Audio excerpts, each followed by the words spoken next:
Assalamualaikum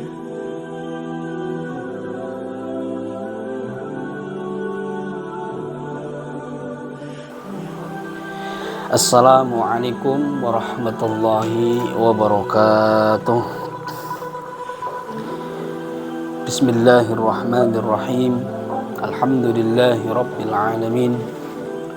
Wassalatu wassalamu ala habibi rabbil alamin, imamil muttaqin, sayyidil anbiya'i wal mursalin, sayyidina wa nabiyyina wa maulana Muhammadin sallallahu alaihi wa ala alihi wa ashabihi wa sallama tasliman katsira, amma ba'd. Kepada seluruh ahli jamaah kajian kitab Safinatun Najah yang mudah-mudahan senantiasa dalam diliputi oleh Allah Subhanahu wa taala rahmat dan taufik hidayahnya, Allahumma amin ya rabbal alamin. Pada malam hari ini kita melanjutkan kajian kita, walaupun hawanya dingin ini ya, alhamdulillah, tetap kita semangat untuk mengaji kitab Safinatun Najah. Bismillahirrahmanirrahim. Qala al-musannifu rahimahullahu ta'ala wa nafa'ana bihi wa bi'ulumihi fid dharain amin ya rabbal alamin. Faslun tashdidatul fatihati arba'a syarata. Bismillahi faqallami ar-rahmani faqarra'i ar-rahimi faqarra'i alhamdulillahi faqalamil jalalati Rabbil alamin faqal ba'i ar-rahmani faqarra'i ar-rahimi faqarra'i maliki yaumiddini faqaddali iyyaka na'budu faqal ya'i wa iyyaka nasta'inu faqal ya'i ihdinas siratal mustaqim faqas sadi siratal ladzina faqal lami an'amta 'alaihim ghairil maghdubi 'alaihim waladdallin faqad dadi wal lami. Faslun yusannu raf'ul yadaini fi arba'ati mawadi'a inda takbiratul ihrami wa inda ruku'i wa inda al-i'tidali wa inda al-qiyami minat tasyahudil awwali. Faslun syurutus sujudi sab'atun ay yasjuda ala sab'ati a'dha'in wa an takuna jabhatuhu maksyufatan wattahamulu bi ra'sihi wa 'adamul huyi li ghairihi wa alla yasjuda ala syai'in yataharraku bi harakatihi wa irtifa'u asafilihi ala a'alihi wa tuma'ninatu fihi. Khatimatun a'dha'us sujudi sab'atun al-jabhatu wa butunul kaffaini wa rukbatani wa butunu asabi'ir rijlaini. Faslun utawi iki iku fasal suwiji kados pundi paandikane simbah musannif. Tasdidatul fatihati utawi pira-pira tasdide Fatihah iku arba'a syarata ono 14. Rupane bismillahi utawi lafadz bismillahi iku faqal lami ono ing dhuwure lam. Ar-Rahmani utawi lafadz Ar-Rahmani iku faqar ra'i ana ing dhuwure ra. Ar-Rahimi utawi lafadz Ar-Rahimi iku faqar ra'i ana ing dhuwure ra. Alhamdulillahi utawi lafadz Alhamdulillahi iku faqalamil jalalati ana ing dhuwure lam jalalah. Rabbil alamin utawi lafadz Rabbil alamin iku faqal ba'i ana ing dhuwure ba. Ar-Rahmani utai lafadz Ar-Rahmani iku faqar ra'i ana ing dhuwure ra. Ar-Rahimi utawi lafadz Ar-Rahimi iku faqar ra'i ana ing dhuwure ra. Maliki yaumiddin utawi lafadz Maliki yaumiddin iku faqad dali ana ing dhuwure dal. Iyyaka na'budu utawi lafadz Iyyaka na'budu iku faqal ya'i ana ing dhuwure ya. Wa iyyaka nasta'inu utawi lafadz wa iyyaka nasta'inu iku faqal ya'i ana ing dhuwure ya. Ihdinas siratal mustaqim utawi lafadz ihdinas siratal mustaqim iku faqas shadi ana ing dhuwure shad. Siratal ladzina utawi lafadz siratal ladzina iku faqal lami ana ing dhuwure lam. an'amta 'alaihim ghairil maghdubi 'alaihim waladdallin utawi lafat an'amta 'alaihim ghairil maghdubi 'alaihim waladdallin iku qaddodi ana ing dhuwure dhad wal lamilan ana ing dhuwure lam. Faslun tawi iki iku fasal suwiji kados punika nikane simbah musannif. Usanu dan sunatakan opo raful yadaini ngangkat tangan loro fi arba'ati mawadhi ing dalam papat pira-pira panggonan rupane inda takbiratul ihram suwiji iku nalikane takbiratul ihram wa inda ruku' lan nalikane ruku' wa indal i'tidal lan nalikane i'tidal wa indal qiyam lan nalikane ngadeg minat tasyahudil awali saking tasyahud awal. Faslun utawi iki iku fasal suwiji kados pundi panikane simbah musannif. Syurutus sujudi utawi bira-bira syarate sujud iku sab'atun ana 7 rubane ayya sudah suwiji iku yen to sujud sapa wong ala sab'ati a'dha'in ing atase 7 pira-pira anggota. Wa antakuna lan yen to ana apa jabhatuhu citate siwang iku maksufatan den buka wa tahammulu ananat yrosi kelawan sire siwong wa adamul huwi lan ora onone temurun dhewe marang saliyane sujud wa Allah sudalan yen ora sujud sapa siwong ala syai ing atas wiji-wiji ya taharraku kang gerak apa syai biharakati sebab gerakane siwong wartifau asafilihi lan ngangkate nggon ngisore siwong maksude bokonge siwong ala ali ing atase nggon ndundure siwong niki pundake waktu makninatul lan maknina fi dalam sujud khatimatun ay hadhi utawi iki iku khatimatun pungkasan a'dha'us sujudi utawi bira-bira anggotane sujud iku sab'atun ana 7 rupane al jabhatu suwiji iku jidat wa butunul kaffain lan batine lan batin-batine pek-pek loro waruk batani lan dengkul loro wa butunu asabi rijlaini lan bagian-bagian jerone jemari-jemarine sikil sikil loro. Pada malam hari ini kita melanjutkan kajian fikih yaitu dalam kitab Safinatun Najah menerangkan fasal syurut tasdidatul Fatihah yaitu menerangkan tasdidnya Fatihah. Diterangkan oleh beliau Syekh Salim bin Sumair Al-Hadrami ini secara detail. Kitab kecil tapi keterangannya sangat detail gitu. Sampai diterangkan tasdidnya Fatihah, beliau menghitung. Kata beliau, tasdidatul Fatihati arba'a asyrata. Jumlahnya tasdidnya Fatihah, jumlah tasdidnya Fatihah itu ada 14 ya. Kalau nggak percaya monggo untuk dihitung sendiri lah ya. Kalau saya langsung percaya. Karena dari dulu sampai sekarang kayaknya belum ada yang komplain. Nah, ada yang komplain terkait salahnya tasdidnya Fatihah jumlah ada 14. Insya Allah ini benar, saya yakin benar. Yang pertama lafaz bismillahi tasdidnya itu di atas lam, bismillah gitu ya. Ar-Rahmani di atas ra, Ar-Rahmani. Ar-Rahimi di atas ra. Alhamdulillahi di atas lam jalalah. Rabbil alamina di atas ba. Ar-Rahmani di atas ra. Ar-Rahimi di atas ra. Maliki yaumiddini di atas dal. Tasdidnya itu. Iyyaka na'budu di atas ya. Wa iyyaka nasta'inu di atas ya. Ihdinas siratal mustaqima di atas shad. Ihdinas sirat itu.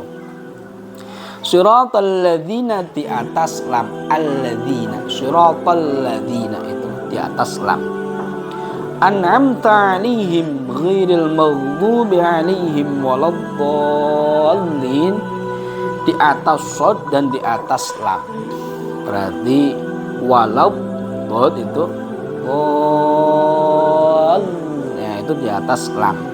Nah ini tasydid yang 14 ini di dalam kita membaca surah Al-Fatihah harus kita baca semuanya. Kenapa? Karena kalau kita tidak baca semuanya berarti ada huruf Fatihah yang tidak kita baca. Karena syiddah ataupun tasydid itu adalah huruf yang double. Rabbil itu ada ba sukun sebelum ba kasrah itu rabbil. Ketika kita baca Robbi bukan Robbi tapi Robbi, maka disitulah kita tidak membaca satu huruf. Itu bahaya. Bukan hanya bertanya gak bahaya tak, tapi memang ini bahaya. Kenapa? Karena ketika kita hilang satu huruf dalam membaca Fatihah, maka Fatihahnya tidak dikatakan sah. Bagaimana kalau Fatihahnya tidak sah?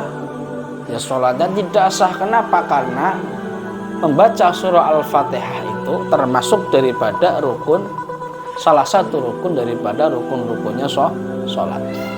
Satu rukun saja tidak kita kerjakan, maka di sini konsekuensinya sholatnya kita tidak dikategorikan sah. Bagaimana sholatnya kita diterima? Sah saja juga tidak bisa. Apalagi Allah menerima. Karena Allah menerima sholat ketika sholatnya itu sholat yang benar. Makanya dari syariat ini kita harus belajar yang benar. Kemarin sudah kita bahas toharoh terkait air, macam-macam air, terkait najis, macam-macam najis dan sebagainya. Dengan itu kita sudah bisa sebagai syarat-syarat untuk kita melakukan ibadah. Bahkan ibadah itu bukan hanya dari sholat saja, tapi dari istinja, membuang najis, mencuci, itu pun ibadah. Tidak serta-merta ibadah hanya sholatnya saja, tapi itu pun termasuk juga ibadah. Dan kita insya Allah akan diberikan pahala oleh Allah Subhanahu wa ta'ala. Apalagi dalam lafaz iyyaka na'budu wa iyyaka nasta'in, itu jangan sampai iyyaka na'budu wa iyyaka nasta'in, itu salah.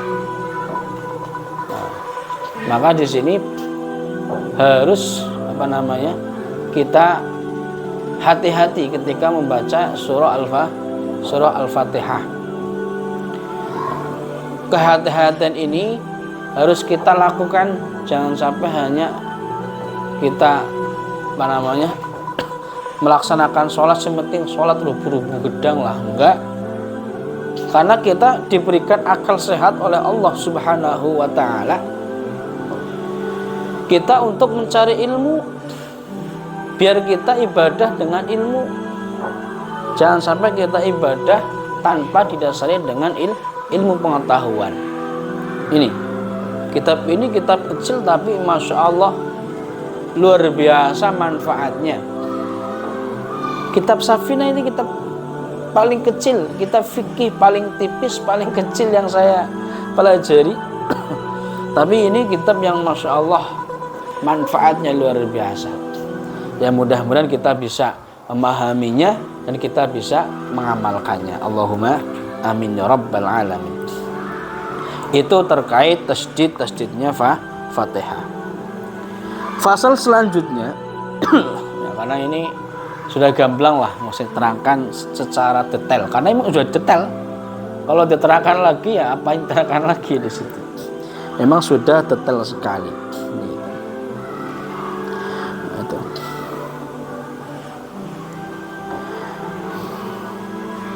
Kalau sedikit kita baca itu di syarahnya itu, ketika membaca iyyaka na'budu wa iyyaka nasta'in, Kalau kita tahu maknanya tanpa tasydid, iyyaka na'budu wa iyyaka nasta'in, ini inta'ammada wa alima wa in qasodal makna kafara. Lianna iyyaka du syamsi. Tuh.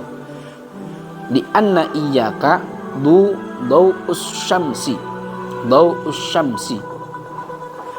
Kalau orang membacanya iyyaka na'budu, artinya itu hanya kepada sinar matahari na'budu saya menyembah. Wa iyyaka nasta'in, dan hanya kepada sinar matahari saya memohon pertolongan, meminta pertolongan. Ini maknanya sangat berbeda jauh. Yang awalnya iyyaka, hanya kepadamu, hanya kepada engkau ya Allah, na'budu, aku menyembah. Wa iyyaka nasta'in, dan hanya kepada engkau ya Allah kami ataupun aku memohon pertolongan. Ketika dihilangkan tasdidnya lafaz iyyaka, artinya adalah sinar matahari. Kalau sengaja di sini inta'ammada wa alima, kalau orang membaca iyyaka na'budu ini sengaja dan tahu setelah itu bermaksud terhadap maknanya itu, saya hanya menyembah sinar matahari, maka apa konsekuensinya? Kafir. Lagi sholat salah baca, udah tahu maknanya seperti ini, malah menjadi kafir. Nauzubillahi min dzalik. Makanya harus hati-hati baca Al-Quran. Baca Al-Quran itu harus hati-hati. Jangan sampai titiknya hilang. Yang harusnya huruf ya dibaca ba. Yang harusnya huruf ba dibaca ya. Jangan sampai salah, karena dalam kalimat bahasa Arab itu sangat sangat harus kita hati-hati. Gak boleh sembarangan, gak boleh sembrono gitu loh. Dulu ketika ada santri, mungkin ngajinya ketika itu belajar. Nah, belajarnya itu sambil ngantuk-ngantuk. Pas ngabsah kitab itu ada kata-kata habbatus sauda dawaun likulli da. Habbatus sauda, jinten hitam, adalah obat segala penyakit. Ternyata dalam cetakan-cetakan para santri tersebut, ini tulisannya itu, baknya itu bukan titiknya 1, tapi titiknya berapa? Titiknya 2. Yaitu hayyatun sauda dawaun likulli da. Kalau titiknya 2 artinya itu ular hitam adalah obat segala penyakit. Sebenarnya ketika pas lagi belajar ini, sang ustadz ini menanyakan, wahai santri-santri, itu tulisan hayyatun, ya-nya itu dihapus, titiknya 1 itu salah. Kenapa sih Pak Ustadz? Yaitu salah cetak, dihapus saja. Yang mendengarkannya dihapus menjadi habbatun sauda, jinten hitam. Lah ini ada satu santri karena ngantuk, ngajinya ngantukkan, akhirnya tidak dihapus titiknya 1. Ternyata sudah lulus dari pondok pesantren, ya. Memang dia itu ngantukkan ketika mondok. Sampai rumah jadi kiai mungkin. Ada orang bertanya karena ibunya itu sakit, minta obat, minta doa sama Pak Kiai tersebut. Sudah jadi tokoh masyarakat. Ketika itu sowan sama Kiai itu yang ngantukkan. Ibu saya lagi sakit Pak Kiai, sudah kita obati tapi tidak sembuh, belum sembuh. Kami mohon minta tambahan obat Pak Kiai sama panjenengan. Oh ya, dibuka kitabnya. Ternyata yang dibuka itu hayyatun sauda dawaun likulli da. Artinya apa? Oh, hayyatun, dibuka di kamus, ternyata ular hitam adalah obat segala penyakit.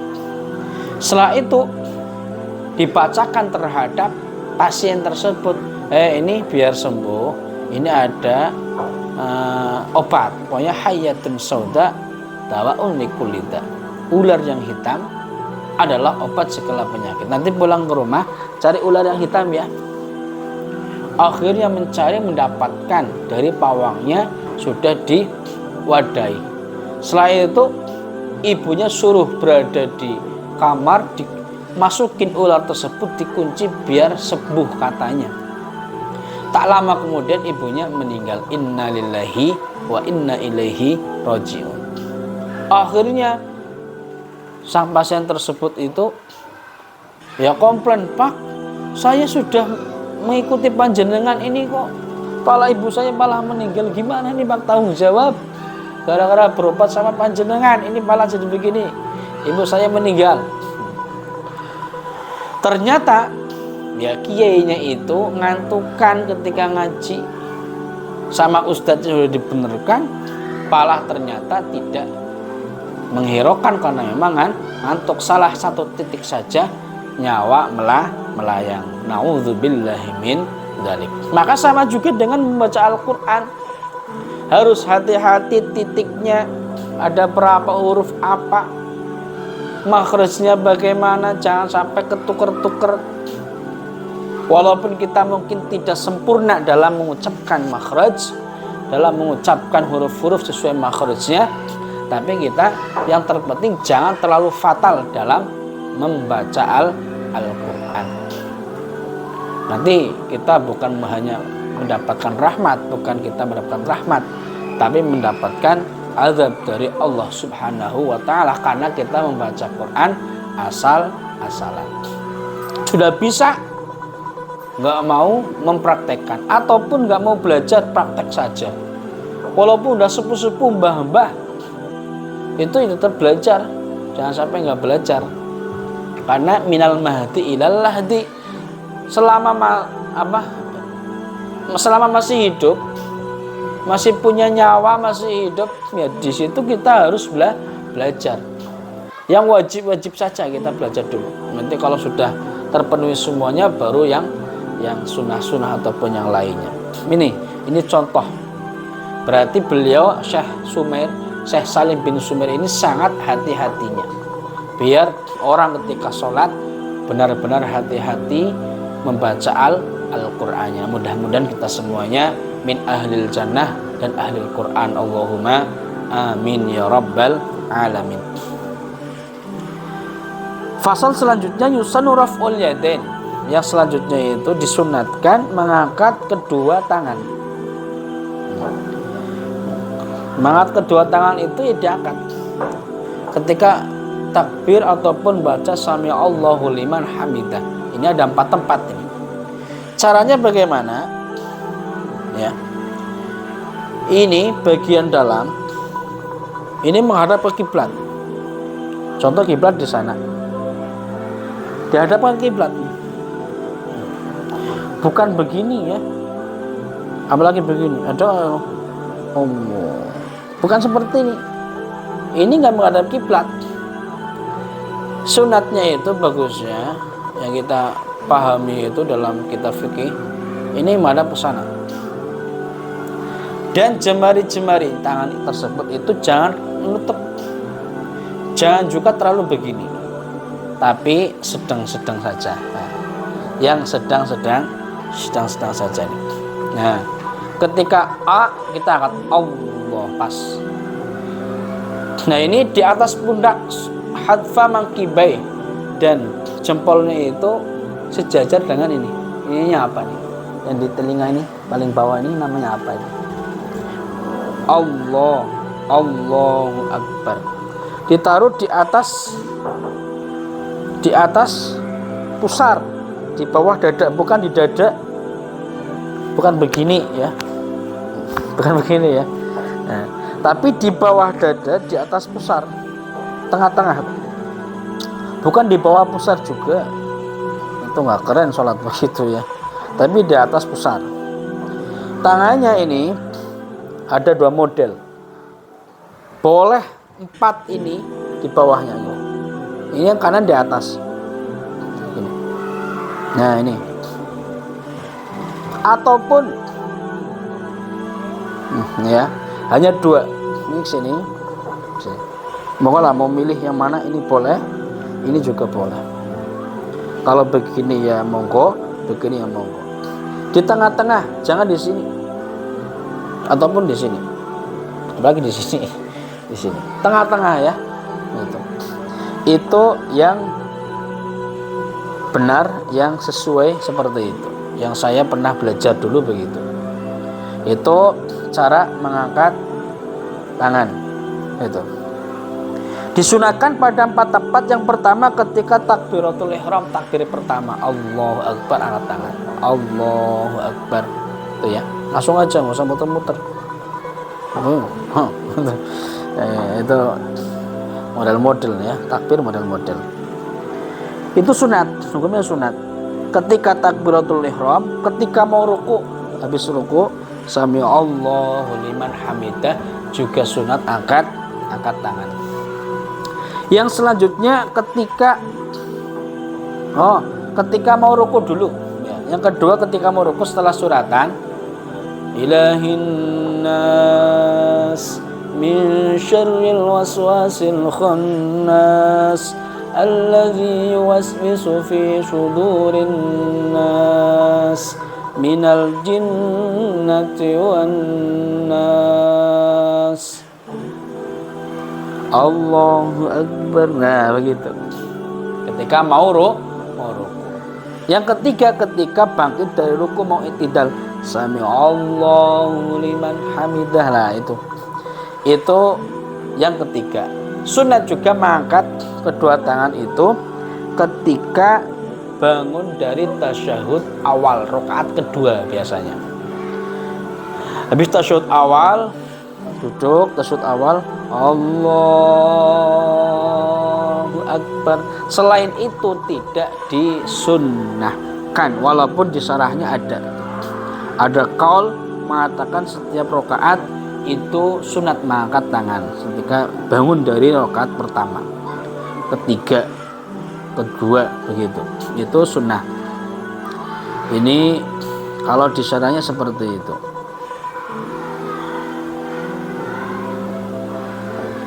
Itu diterangkan begini, lil ittiba, ini sesuai dengan ittiba Rasul, rawahu Syaikhan Bukhari Muslim.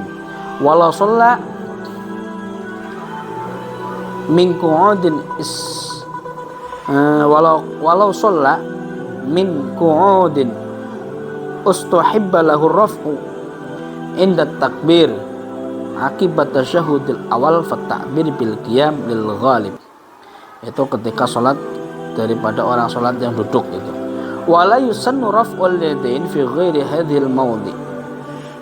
Hadhil mawadi'il arba'ah kal qiyam min jalsatil istirahah wa min sujudi. Wa amma qaulu Syarqawi wa baqiyal qiyam min jalsatil istirahah. Fa yusannu raf'u indahu kama nasu 'ala Syafi'i wa huwa al-mu'tamad fa huwa dhaif. Nah ini ada perkataan dari perkataannya Syekh Syarqawi ini ketika bangkit dari duduk istirahat, berarti rakaat pertama sebelum berdiri kan duduk istirahat terlebih dahulu. Setelah istirahat berdiri juga sunat mengangkat tangan. Nah ini sebagaimana yang dinaskan oleh Imam Syafi'i, ini mu'tamad, hukumnya dhaif. Tapi ada mengatakan boleh. Kalau kita ikut yang 4 saja ini. Pokoknya ketika takbiratul ihram angkat tangan, ketika mau ruku angkat tangan, ketika mau i'tidal angkat tangan, ketika setelah tasyahud awal kita berdiri juga angkat tangan. Itu 4 tempat itu. Gitu ya. Hanya ada 4 itu yang di kitab Safinah tersebut. Walaupun ada pendapat lain seperti itu. Ya mau ikut yang mana monggo lah, ikut Imam Syarqawi juga boleh. Begitu. Fayusannu arrafu indahu inda jalsatil sirah, seperti menurutnya Imam Asy-Syarqawi. Tapi wal mu'tamad la yusannu intaha. Nah, tapi yang mu'tamad kita nggak usah. Berarti hanya 4 tempat ini yang kita disunahkan mengangkat tangan seperti itu. Fasal selanjutnya syurutus sujud sab'atun ayyasuda ala sab'ati a'dha. Yang selanjutnya adalah menerangkan syarat-syarat sujud. Syarat-syarat sujud di sini diterangkan, yaitu ada 7. Yang pertama, harus sujud di dalam ataupun di atas 7 anggota. Apa saja anggota sujud? Langsung saya terangkan. Pertama, jabhah, batuk. Kedua, telapak tangan. Kedua, lutut. Dan kedua, jemari-jemari kaki kanan dan jemari-jemari kaki kiri. Berarti 1, 2, 3, 4, 5, 6, 7. Ada 7 anggota sujud. Itu harus ditempelkan di tempatnya masing-masing. Itu nggak boleh kurang. Bagaimana kalau yang tangannya 1 ya menyesuaikan saja begitu. Nauzubillahi min dzalik. Wa an takuna jabhatuhu maksyufatan, dan jidatnya itu harus terbuka. Ini kan nggak terbuka. Biasanya kalau mamas pecian gitu ya. Nah, ini kalau di luar sholat begini biasanya biar rapih gitu. Agak ke bawah.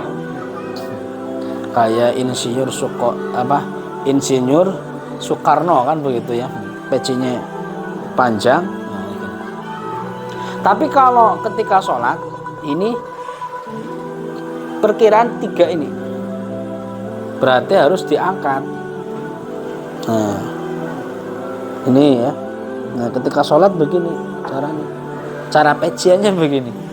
Ketika sholat. Antakuna jabhatu maksyufatnya harus terbuka. Syarat kedua itu jabhanya itu harus terbuka. Jangan tertutup. Nggak boleh begini. Nah, anak-anak itu ada yang sujud di atas peci, itu nggak sah. Nah, sujud itu jangan di atas peci. Jabah ini harus terbuka begitu sujud begitu. Gitu ya. Jangan begini mejanya kalau lagi sholat. Di luar sholat nggak apa-apa begini ya. Mau kayak bakul sate begini juga nggak apa-apa gini ya. Tapi kan nggak keren masa begini. Ini kan bakul sate kan begini, bakul sate. Sate gitu. sate gitu. Ya ini maka yang rapi lah ya. Nah, ini yang kedua, antakuna jabhatuhu maksyufatan. Yang ketiga, wattahamulu bi ra'sihi, kepalanya itu harus ditenet. Ibaratnya ketika ada kapuk, ya, kapuknya itu dekok lah begitulah. Jangan hanya ditempelkan saja di tempat, tapi ditenet. Gitu. Makanya sunat pakai sajadah biar sujudnya itu nyaman, tidak sakit kalau kena mester ataupun ada kotoran-kotoran ini loh, pasir, kayak pasir kan sujudnya sakit, nanti ada kerikil-kerikil kecil kita tenut ya sakit. Makanya pakai sajadah lebih mudah, lebih indah. Ini wattahamul harus ditenet, nggak boleh tidak menekan. Wattahamulu bi ra'sihi. Yang selanjutnya wa'adamul huwiyyi li ghairihi, tidak boleh turun kecuali memang niatnya untuk melakukan sujud. Jangan asal-asalan turun saja akhirnya sujud, itu nggak boleh. Harus turunnya orang tersebut diniati memang saya mau niat sujud, walaupun nggak niat begitu, pokoknya memang berkeinginan untuk melaksanakan sujud. Wa alla yasjuda ala syai'in yataharraku bi harakatihi. Tidak boleh orang sujud itu sujud di atas anggota benda-benda yang ketika orang tersebut itu bergerak itu ikut bergerak, yang dibawa sama dia. Contoh saya pakai apa? Sorban. Iya pakai sorban. Contoh gitu. Kan pakai biasa kan pakai sorban. Sunat sebenarnya bukan hanya kiai loh. Ya, sunat pakai sorban. Lah, sorbannya mungkin ditaruh di sini. Lah ketika sujud ini ditaruh di, maksudnya ngelembreh ke tempat sujud. Sujudnya di sorban tersebut ini tidak sah. Tidak boleh sujud di atas itu. Kenapa? Karena ketika saya bergerak, ya sorbannya mengikuti, maka tidak sah sujud di atas sorban tersebut. Ataupun mau kena ini, ketika sujud ini melempar ke depan, sujud di atas mukena, itu juga tidak sah, ini nggak boleh begitu ya. Ini wa alla isjuda ala syai'in yataharraku biharkati, ya harus hati-hati. Ya mukenanya harus ke sini, sujudnya di tempat sujud. Yang terakhir wartifau asafilihi ala alihi. Oh, bukan yang terakhir, yang keenam. Ini anggota yang bawah, mohon maaf, pantatnya, bokongnya itu harus lebih tinggi dibanding anggota yang atas, maksudnya ini. Jangan sampai sujud itu tiarap sama-sama. Atau tiarap, kalau ada bedik lagi main bola biasanya itu tiarap. Sama itu, kemurup itu sama, itu enggak sah, tidak sah. Harus bagian bawah ini, pantat ini harus lebih tinggi dibanding bagian atas maksudnya ini, apalagi kepala begitu. Ininya lebih rendah daripada ininya. Ini lebih tinggi maksudnya begitu. Yang terakhir adalah tumak ninah. Ketika sudah nempel semuanya di tempatnya masing-masing, ini sudah nempel semua 7 itu, berhenti. Nah, seukuran subhanallah. Setelah itu baru boleh takbir untuk duduk di antara 2 sujud bangan. Nah, itu sujudnya kayak kinjeng cebok ya. Cebok fisik. Salat itu jangan seperti itu. Itu termasuk syarat-syarat daripada sujud, syurutus sujud ya. Ya, ini sekelumit terkait dengan Fatihah dan dengan syarat-syarat sujud. Kita ulang bersama, coba kita membaca surah Al-Fatihah bersama-sama, bareng-bareng bareng sama saya. Bismillahirrahmanirrahim. Alhamdulillahi rabbil alamin. Ar-Rahmanir Rahim. Maliki yaumiddin.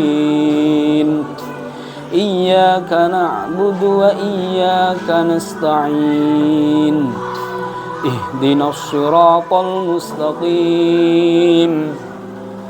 Siratal ladzina an'amta 'alaihim ghairil maghdubi 'alaihim waladdallin.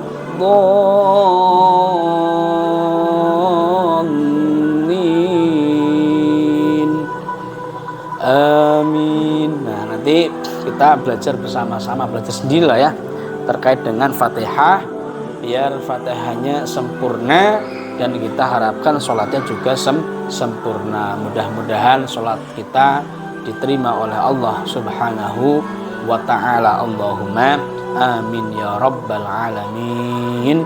Wallahu a'lam bishawab. Wassalamualaikum warahmatullahi wabarakatuh.